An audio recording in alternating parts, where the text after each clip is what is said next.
Well, thanks very much, and good morning, esteemed ministers and heads of delegations from our AGOA partner countries, secretaries general and commissioners of the regional economic communities, honorable members of Congress, U.S. government colleagues. It's great to see so many friends here from the private sector, from civil society, from our YALI program, people we've worked so closely with together for the last several years. As I learned from all of you, all protocol observed. As we open this final AGOA forum of the Obama administration, it's hard not to be reflective.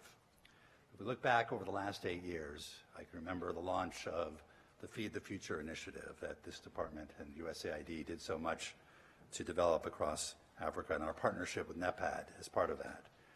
There was the Partnership for Growth, the Trade Africa program that started first with the East African community and then grew to be a broader program.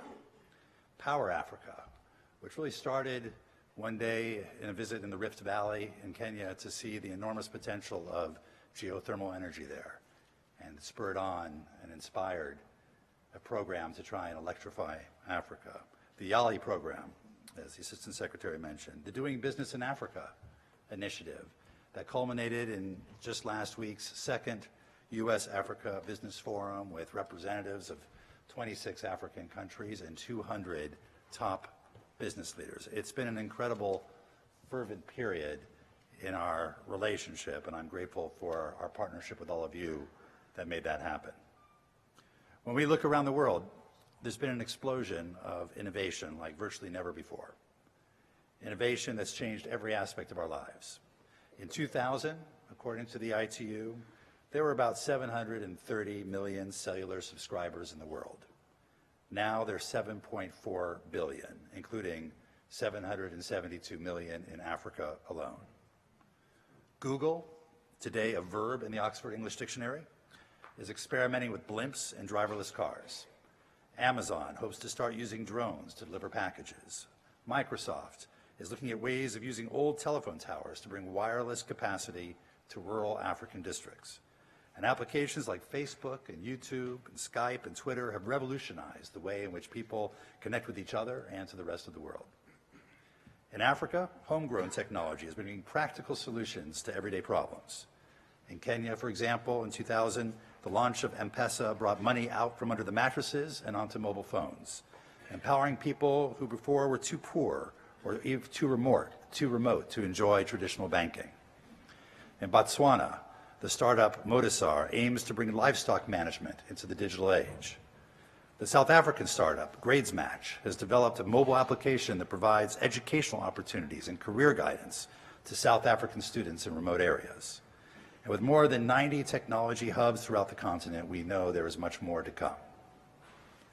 Containerization and air freight have made the world smaller than ever. And mirroring that, countries are increasingly seeking arrangements to reduce the barriers that hamper trade between them. Last year, COMESA, the East African Community, and SADC launched the negotiation of the Tripartite Free Trade Area. The year before, 3 regional groupings, ECOWAS, SADC, and the EAC, concluded economic partnership agreements, or EPAs, with the European Union. And now efforts are underway to complete a continental free trade area. Here in the United States, we signed the Trans-Pacific Partnership with 11 Asia-Pacific countries and are pressing forward with our negotiation of the Transatlantic Trade and Investment Partnership. This builds on the 14 agreements we already have in place with 20 countries, and our efforts to reinvigorate plurilateral and multilateral processes at the WTO are making good progress. Against this backdrop, the question that we arrive at today is, where do we go from here? How can we further deepen and expand the U.S.-Africa trade and investment relationship 16 years into this new century? Certainly, AGOA will continue to be a vital tool for the near future. The program has had some important successes, as the Assistant Secretary said. It's helped sub-Saharan Africa nearly triple their non-oil exports to the United States and supported diversification of exports towards manufactured products like textiles and apparel in Kenya and Ethiopia and automobiles in South Africa. And the 10-year extension of AGOA last summer by Congress will provide an added boost by giving businesses and investors an unprecedented period of stability in the trading relationship to step up their sourcing and investment decisions. The one thing investors everywhere crave is predictability, and the 10-year extension of AGOA provides just that. But the full potential of AGOA has not yet been fully reached, and we need to find ways to change that. Although sub-Saharan Africa now exports more in absolute terms to the United States than it did in 2000, Africa's share of U.S. imports is still only 1%. AGOA beneficiaries only claim preferences on a fraction of the nearly 6,500 eligible tariff lines, and only a handful of countries fully utilize its apparel provisions. AGOA utilization strategies, which the USAID Trade and Investment Hubs, the African Development Bank, and others are developing with beneficiary countries, can help. Through these strategies and continued efforts to coordinate assistance to address supply-side constraints, we can work to prioritize sectors and products for AGOA trade and plan ways to boost competitiveness. But we should also challenge ourselves to think more broadly about the future of our relationship. And that's the subject of the report that President Obama unveiled last Wednesday, entitled Beyond AGOA, Looking to the Future of U.S.-Africa Trade and Investment. The report makes the case that both the United States and sub-Saharan Africa have much to gain from deepening our ties. For example, with its huge youth population, sub-Saharan Africa will need to look to export-led growth strategies, as Asian countries did in the 1990s, in order to create urban jobs, raise rural incomes, and reap the demographic dividend. The McKinsey Global Institute estimates the manufacturing output is set to rise significantly in Africa, creating 6 to 14 million jobs over the next decade. Africa will need a more diversified export strategy with greater reliance on manufacturing, value-added agriculture, and new online industries, and outreach to a larger mix of regional and global markets to reduce its vulnerability to external shocks. For the United States' part, Africa's large and growing consumer, commercial, and industrial markets hold great potential for exporters across a wide range of industries. Africa's imports are likely to grow faster than the rest of the world as Africa settles into a period of steadier economic growth.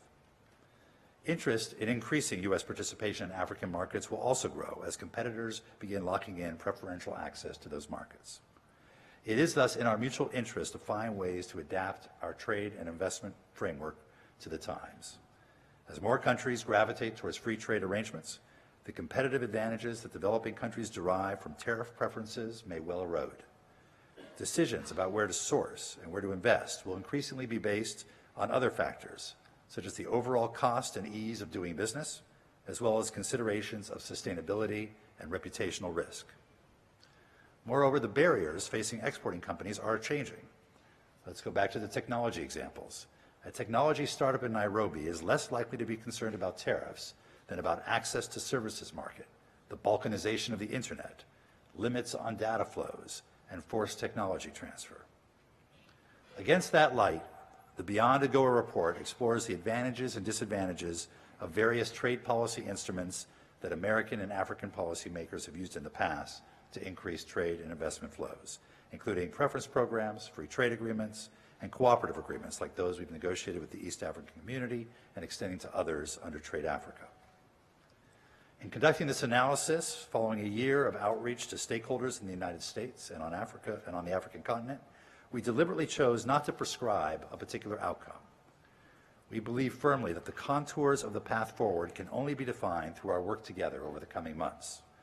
But we're also convinced that the need to do that work is urgent and should be guided by a number of general principles. We should account for the diversity of Africa and the different levels of readiness and capacity across the region. Some countries are eager to find new horizons in our trade relationship. Others need more time to get there. And as the EU experience with the EPAs suggests, a one-size-fits-all approach to all countries is likely to meet with difficulties. Number two, we should continue to support Africa's efforts at regional integration, even as we accommodate Africa's diversity. One way forward may be to identify regional champions who are ready and willing to serve as trailblazers and help bring their regional partners along over time.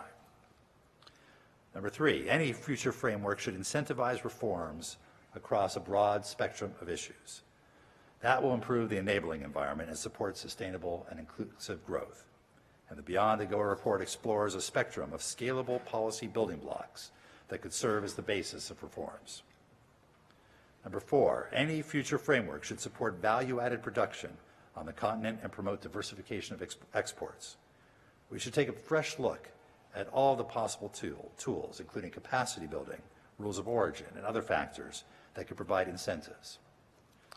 Number 5, we should move toward greater reciprocity. This is the trend in Africa, the United States, and the rest of the world, and the demand for a more reciprocal approach will intensify as other agreements take effect.